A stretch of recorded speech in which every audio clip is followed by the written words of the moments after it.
Vijana tusije tukatumika, ila hali kama mwanasiasa atakuja kwako, muulize ni nini atakufanyia kama wewe kijana. Muulize ni mradi gani yako nayo ya kukufaidi.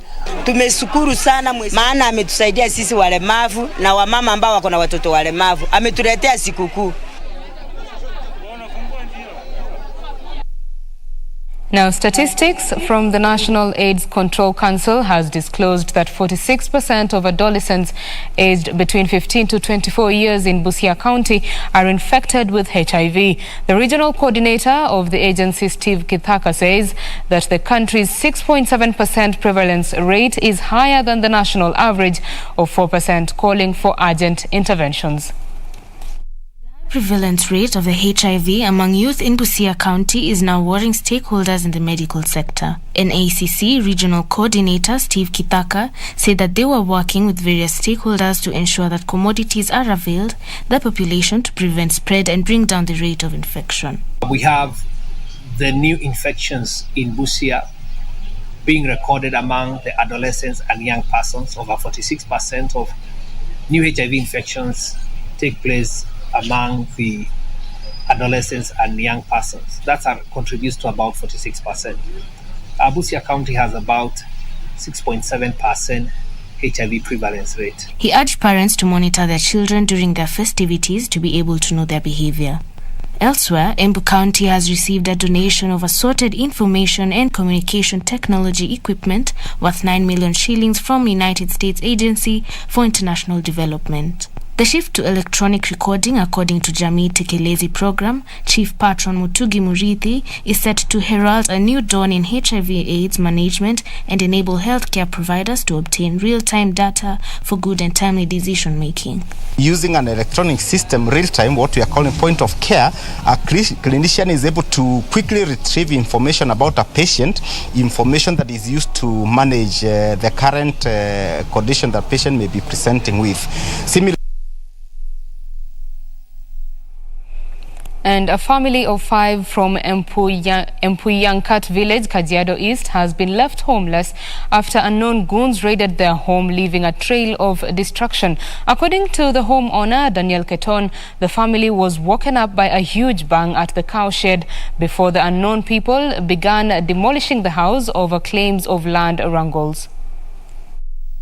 This is the aftermath of the 5 a.m. demolition after a group of more than 20 youth armed with crude weapons raided the home situated in the far-flung rural area, demolishing it to the shock of the family. According to the homeowner, Daniel Kenton, who claims that his ancestral piece of land has no dispute. Sasa tukastukia tu watu wamekuja, maaskari wamebebana na watu wengi, walikuwa na matarimbo za kuharibu. Walipo tu waliniuliza nani mwenye hii boma, nikamwambia ni mimi. Na wakaniambia hauko, hii sio shamba yako. Wakaingia, wakaharibu kila kitu vile mnaona. So tulistuka. The incident left his 3 children and wife traumatized. He says he has not received any notice over the demolition nor had any ownership wrangles on the 29-acre piece of land. Hawakutaka kunisikia, waliingia tu wakisema tu niko kwa shamba yao. Na mimi niko kwa shamba yangu ambaye mzee amenikatia. Hata kuna mashahidi wengi wa brothers wangu waka hapa. Shocked neighbors who termed the incident as inhumane urged concerned security agencies to intervene and investigate the incident. Naomba wahusika wale wasaidizi ambao wanaweza kutusaidia katika njia ile moja mbili, watusaidie kwa sababu ya shida hii ambayo imetupata siku ya leo. Isinya Sub-County Police Commander Ashent Kaloki says he is privy that the demolition were conducted by an auctioneer, urging the affected family to seek court intervention. And Narok North Member of Parliament Moitalel Olekenta is calling on the police to ensure peace is maintained in the area as the country heads to the 2022 general election. Kenta, who was handing over Sagutek police post, which was built through the CDF funds, said security is a key component of development and police must be supported to fully discharge their mandate. Speaking after handing over the police post to Sagutek OCS, Kenta says officers stationed in the area have been having challenges in discharging their responsibilities to meet the demand of the locals. Kenta called on police in Sagutek to make sure they maintain law and order, especially this time the country is entering the electioneering period. Na vitu kama hizo sasa ningetaka kuambia waandike proposals na andike pia ya manyumba, sababu kweli ni muhimu pia polisi wakuwa karibu na station. Nimesikia pia mambo na supply, hakuna shida, waandike tu proposal, alafu sasa tutaweka kwa ile mwaka ingine ambayo itakuja. He thanked the CDF for allowing them undertake infrastructures development for police officers who are critical in moving the nation forward. Nitatafuta pia njia ya kuzungumza na serikali. Ndio kuna sababu lazima kuwa na location ya mahali kama hapa, na pengine hata kuna shida ya gari. Kama mna gari, na hiyo ni mbaya sana, sababu mahali kama hapa inahitaji gari. Kwa hivyo ni kitu ambayo muandike hiyo proposal, na mimi nitazungumza na wakubwa wa polisi ndio waweke budget magari ambazo zitakuja na Rock North, sababu ni muhimu sana. Bila security hata kitu kikitendeka ni ngumu polisi kufika kwa wakati ambao ufayo ndio waweze kutatua shida. Kenta calling on the National Police Service to avail a vehicle to the officers stationed at the post. The officer in charge of the post, Julius Wangombe, commended the legislature for stepping in to help officers stationed in the area. As you can see, initially we had some structures that would not really qualify to be called a police post or rather a police station. But we do thank them a lot. And I think it is in this spirit that members of public are going to be served. For Lunchtime News, I'm Zainab Said.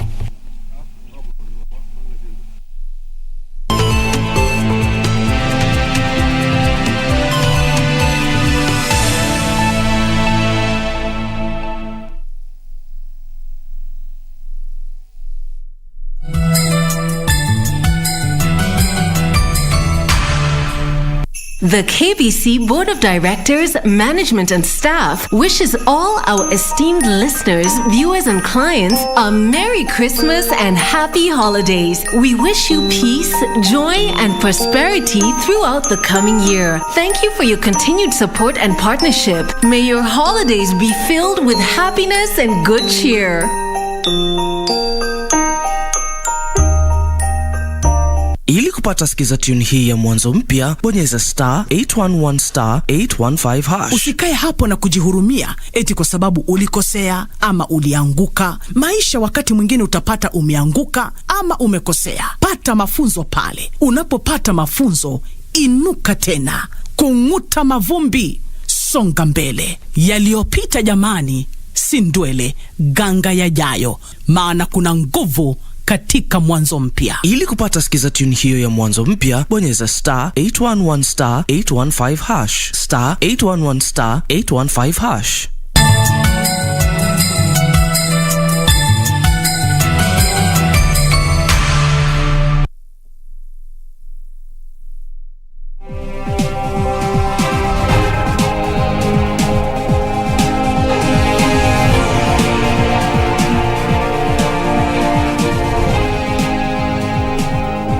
Staying with Channel 1, this is Lunchtime News and I am Betty Kiptum.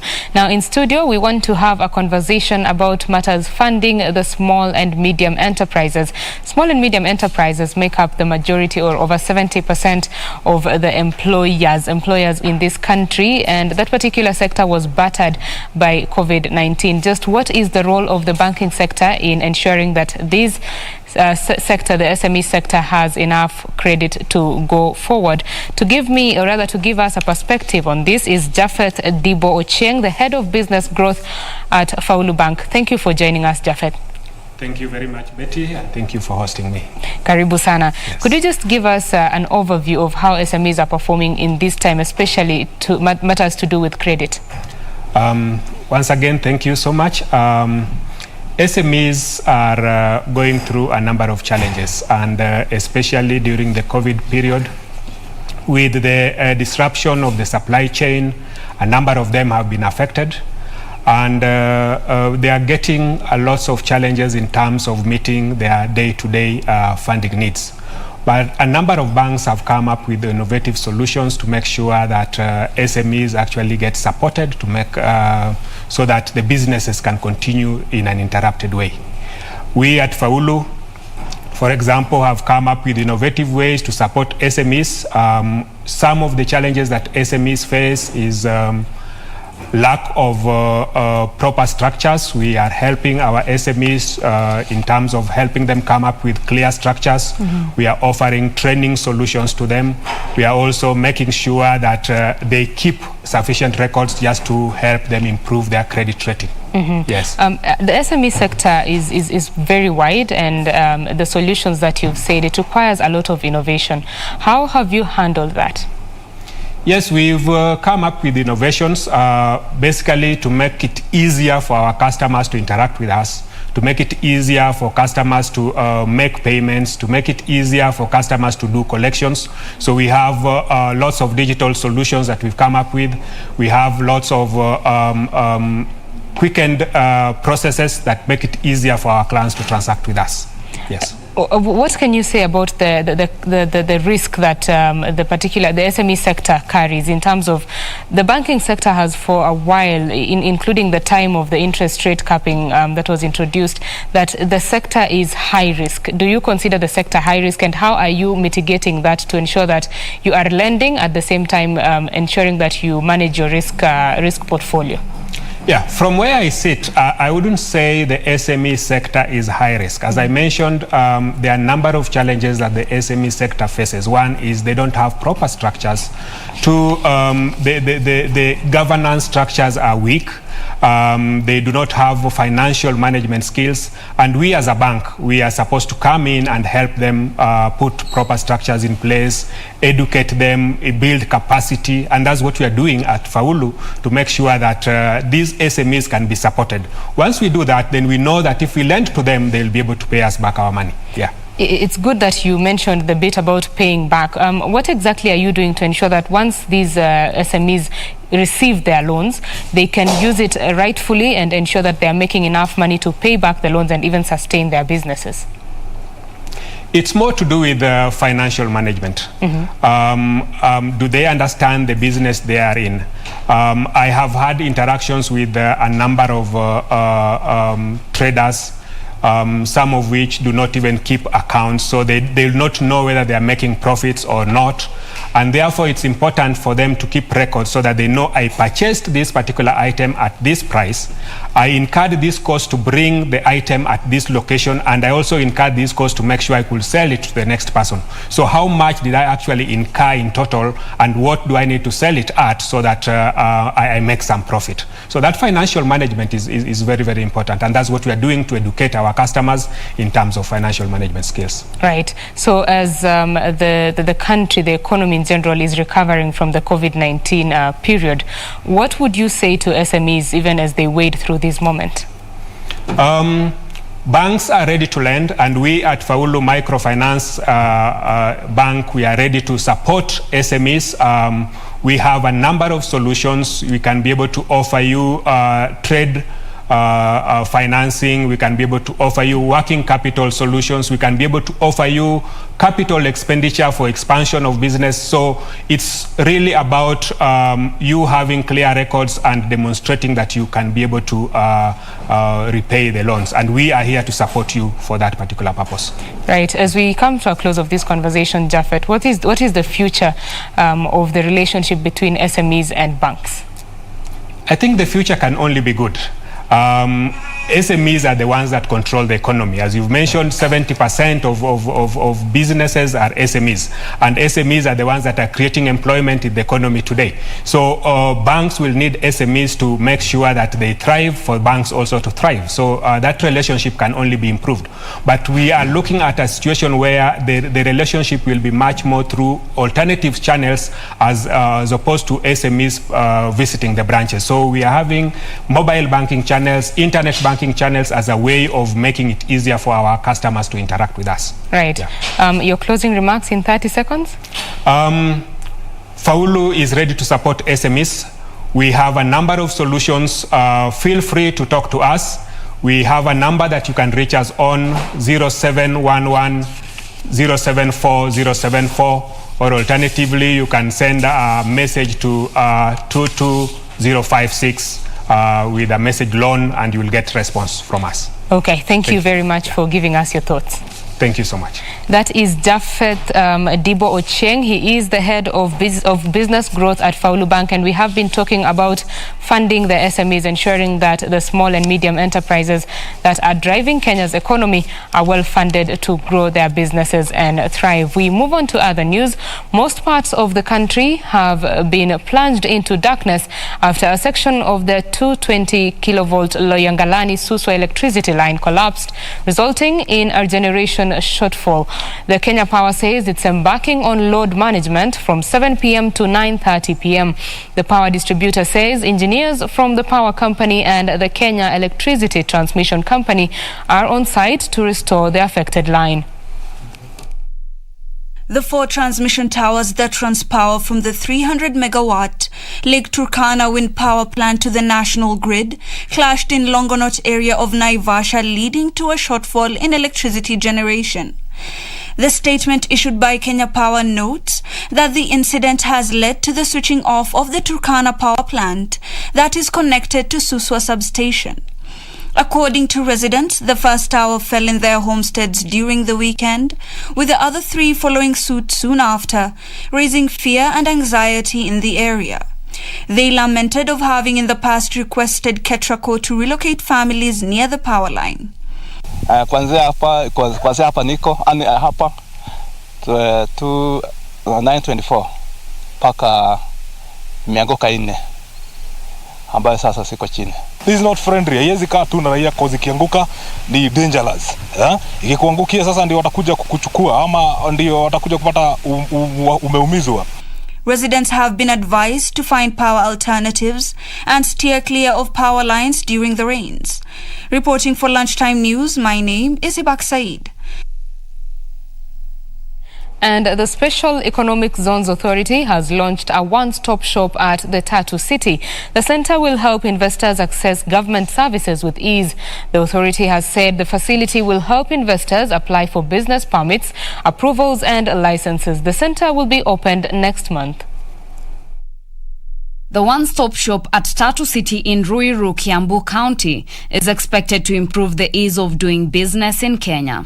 In the past, investors have flagged slow turnaround timelines in the public service as a major impediment to investing in the country. To deal with this, the government plans to open various one-stop shop for investors to access government services with ease. One of the barriers to a lot of investors, and not just foreign investors, also local investors, are the delays it takes for regulatory approvals from a wide range of government agencies, planning approvals, environmental approvals, and a wide range of other approvals. So the one-stop shop concept, which has been championed by the SEZ Authority, designs to streamline and accelerate that process, which is a really key component in improving the overall ease of doing business in Kenya. So it's a very important milestone for us and I think for the country. The Special Economic Zone Authority says this will be the country's first one-stop investment center. Speaking at Tatu City Industrial Complex, SEZA's acting CEO, Dr. Mesha Kimeu, has said the center will be critical in deepening investment in the country. We're showcasing the physical infrastructure for the one-stop shop, which will be the first in Kenya. So investors and developers at Tatu City will come here. All relevant government agencies will give rapid approval on site to expedite their investment and their approvals. The one-stop shop will be a benchmark for business-centric government services and a driver of Kenya's economic growth. Established in 2015, SEZA's core objectives are to provide for establishment of SEZ in Kenya to promote and facilitate business for global and local investors and to create an enabling environment for investments in the country. Companies that set base in SEZ enjoy 10% corporate tax for 10 years and 15% of the subsequent 10 years. Import duty exemptions and zero-rated VAT, among other business-friendly benefits. Reporting for Lunchtime News, I am Teresa Mutai. And the East African Community Heads of State are currently convening for the 18th Extraordinary Summit to consider the report on the admission of the Democratic Republic of Congo into the regional bloc. DRC, a mineral-rich country with a population of 90 million people, is anticipated to formally join the community before April 2022. Has undertaken 7 out of the 10 agreed steps towards admission of the DRC into the community, with a verification exercise launched by President Felix Tshisekedi of the DRC on the 25th of June 2021. By November 22nd, a verification report was tabled after a visit to Kinshasa to ascertain the country's level of conformity with the criteria for admission. The report considered, among other things, the institutional frameworks in place, policies, projects and programs, areas of cooperation with other East African country partner states, and DRC's expectations from its membership to the community. Further, the negotiations in today's meeting will take into account the country profile of the DRC and its level of compatibility with the EAC stages of development in trade liberalization and development, cooperation in investment, and industrial development. The summit is also expected to consider the amendment of the quorum rule of the summit of the EAC heads of state, the roadmap for the accelerated integration of the Republic of South Sudan into the EAC, and the verification exercise for the admission of the Republic of Somalia into the community.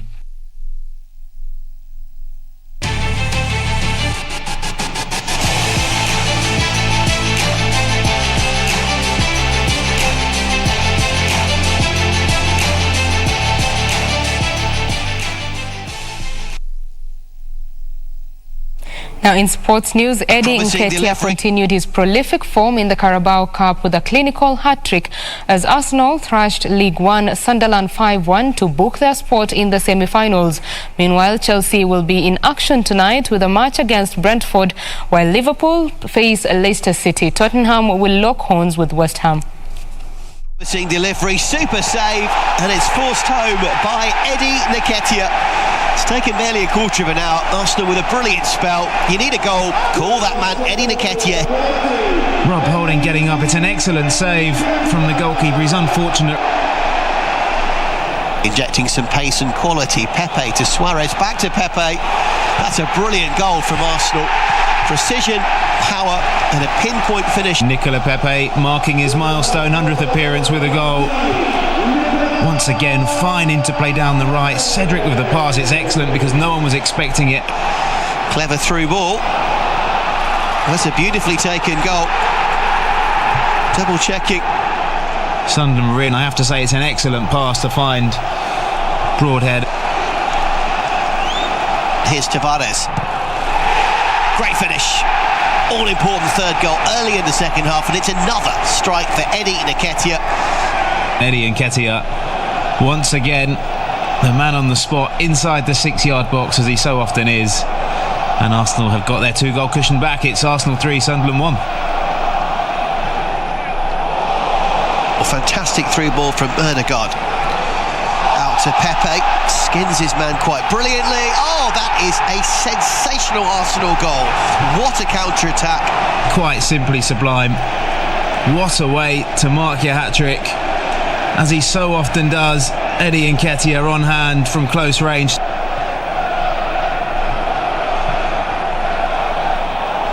Great ball over the top. Pepe is onside. Oh, and it's another beautifully worked goal. And it's the youngster Charlie Patino off the bench. What a moment for him. Excellent finish. Really composed. Gave the goalkeeper no chance.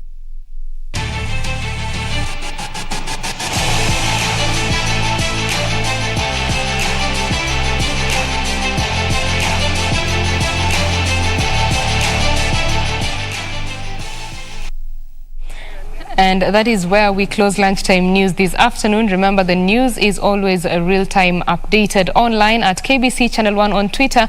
On Facebook, we are at KBC Channel 1 News, and our website is at www.kbc.co.ke. Thank you very much for keeping us company. My name is Betty Kiptum, and Anne Wangeshi is my colleague on the sign language interpretation. Have yourself a lovely afternoon. Bye-bye.